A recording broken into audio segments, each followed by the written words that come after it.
All right, guys, we're going to get into drawing techniques, okay, that you can use in a situation where don't have time, okay? I see most archers, what they do, they grab it right here and they do this whole thing. Defeats the purpose. First of all, look at you. You look corny. You're unaware. You don't know what's going on around you by grabbing it by the shaft. It's better, in my opinion, to grab it by at least the back of the arrow or the nock, right? So you can check that nock to make sure the nock is not cracked. Because if that nock is cracked and you stick it on the arrow, on the bow, and you shoot it, there's horror stories of it coming back and catching someone in the eye, okay?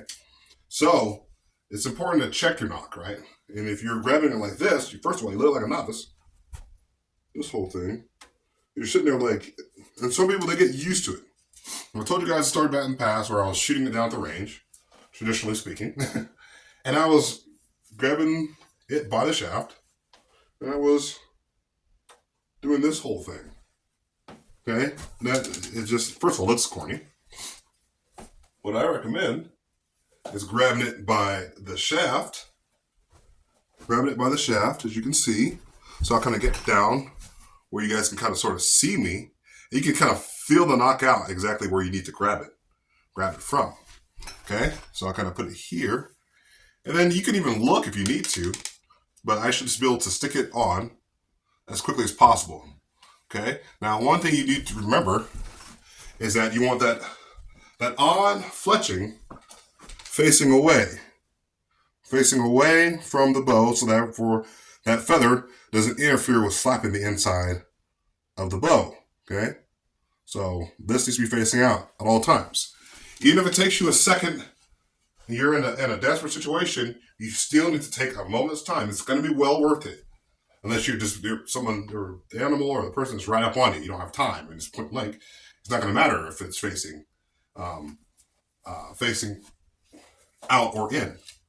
But if you have a moment to be able to draw your arrow, you should be able to kind of sort of feel it and then be able to come back to your draw, right? So once again, this is just a practice bow. So this bow is fairly worn out. Everyone that I know has been interested in learning has shot this thing. So there's different methods on how to do it. Some people use more of a dagger style, which is underneath, right, like this, which is a style that I typically tend to use to shoot.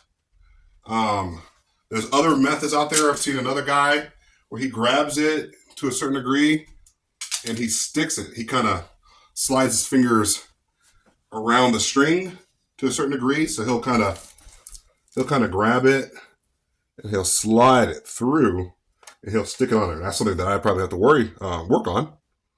But there's different methods. You just got to figure out what's right for you. Okay, so that you're not spending so much time looking down at your arrow. Don't spend so much time looking down at your arrow. You should be able to take a second just to look down, make sure that the odd feather is facing out, and then you're right on there. You're right on there to shoot. Okay? And it should be a little quicker. I'm not very good at quickness, and I'm talking about like close quarters archery. But I'll kind of give you guys a bit of demonstration, if necessary. Okay, so I'm going to pull it out. Boom. I'm already right there on the thing, and I just release. Okay, take time, a second to aim. Here, I'll show you guys really quickly here where that arrow landed.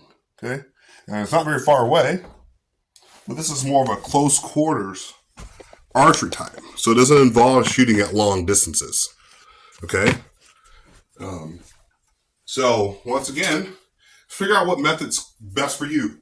What I don't recommend is this whole thing. I see a lot of people doing this whole thing. Okay, don't do that. You look like a novice. First of all, you don't look as cool. You look cheesy. That's just the most obvious reason. And then secondly, you're spending time looking down here at the shaft when you should be looking at your target. If you're doing this whole thing, because you have to line up the nock with the string, your target is over here now, or the deer or the whatever is on the opposite side of where you should be looking. Now you got to I got to reorient myself. Whereas from this method, right? From this method, I can still, and I like keep my bow arm up as much as possible because I can still look around, right? I can still look around at the situation around me, right? And pull out the next arrow. And once again, you see me look at the arrow. I look at the arrow, but I am still focused on the target and where I need to be shooting, right? So it works just like that, okay? So that's how I do it. That may not be how you want to do it or how you do it, but it's just basically how I do it. So stick it back here. And I'll show you guys from this side if I can do it correctly.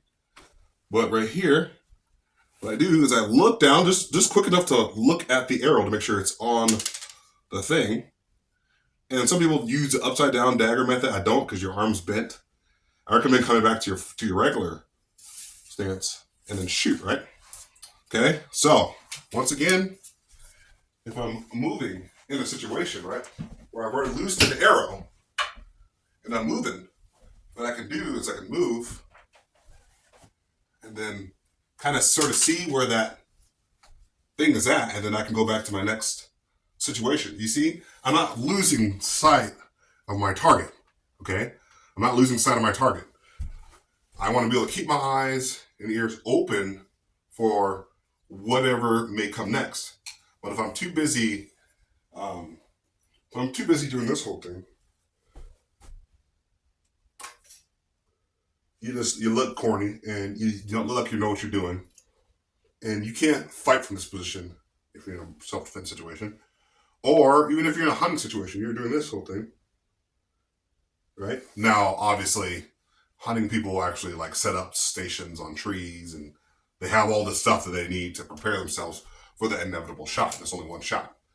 I'm more or less talking about in a defensive situation where I may have to engage a target, right, out there in the world. Once again, what I'm going to do is I'm going to, and I can be able to see, kind of sort of see, okay, look, it's backwards. So what I can do is I can just quickly flip it over and still stick it on the string. That's kind of how I do it. Some people think, oh, you absolutely have to pull, and it has to be perfect once you grab it. You got to feel for it. You got to hope that it's perfect. Well, it's not going to be perfect in every situation. You don't know if it's going to be perfect. See, right now, it's perfect. Right now, it's perfect. That white fletching or feather is facing away. But on my next arrow, it could be facing the opposite direction. I'm going to try to do it to where it's in the wrong side. So, once again, I see that I'm already backwards, right? So, the white fletching is facing inside the bow. So, what I'm going to do in that situation is I'm just going to spin it. Just spin it really quick, ever so quickly, and then stick it on the bow. Just like that. So, that's kind of how I do it to make sure that fletching is facing outwards and not facing in. Okay? So, once again, is when I'm moving,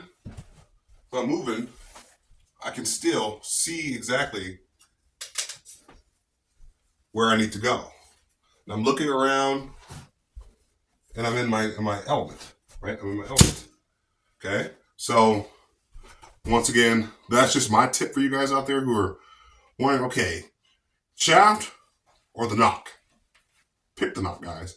Practice on working on picking the nock, and once again, it will save you in the long run. That if that nock is cracked and you're not checking the nock because you're too busy gripping the arrow itself or the shaft, as some people call it, well, you lose sight of, hey, that nock could be cracked. The nock's cracked, and you shoot that arrow, try to shoot that arrow, it could come back to hurt you very, very badly.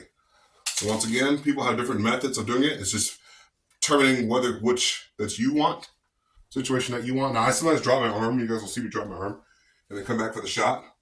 I should be trying to, but then again, in certain situations where if I'm moving around a corner, I don't want my arm out. It's like the same thing with a gun. Do you want your gun out, or sometimes you have to pull it in, or they do the high ready, right? So it's almost the same thing. Some people actually might. Well, the problem with this situation is if I'm walking like this, like a high ready situation, is that hallway or wherever may not be conducive to where I'm at. The limbs are going to be smacking that hallway, and you just ruin your element of surprise. So in that situation, what I'd rather be doing is like this, and I'm ready to go. Or if I'm going to be doing it the low ready, right? I'd rather have it like this than like this, because like this, you may be in a hallway. This is too much space. Hallways aren't usually that. I mean, some are, and if you have room, then sure. But I'd rather be in a narrow, less of a target than like this. I'd rather be like this, where I can slide that arrow on the string, come back, and engage my target. Okay, so that's all I got for you guys today. Hopefully, you guys learned something. This is more like a defensive archery type video out there that some people are like, oh, hey, you know, how smart is it to do, you know, this extra stuff, right? So that's what I recommend for you guys out there who are wanting to learn more of a defensive type of archery out there. But the whole like flipping around and doing backflips and all that stuff, whatever, just doesn't make a lot of sense.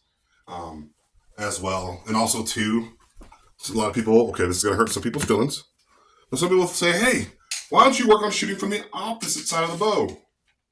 Well, if I don't need to shoot from the opposite side of the bow, then I don't need to. Once again, that's another video for another time. But once again, you see how awkward that is? Because if you have like this, you'd have to be doing some other kind of draw, like some other kind of draw. There's different other techniques out there that people will use to keep the arrow on the string. But once again, if I have my normal side of my, why not use just the actual side that I shoot with? Now I could learn how to. Maybe I'll do a video on that in the future. Learning how to shoot from the opposite side of the bow. Okay, I mean, I guess that's cool to learn, but is it necessary? No. As long as I got a bow, and even if the bow doesn't have a shelf, I can still shoot above my hand, right? I could if I need to shoot, and I don't have a, I can still shoot, you know, I can still shoot, right? But even without a shelf. So I recommend just shooting how you know best.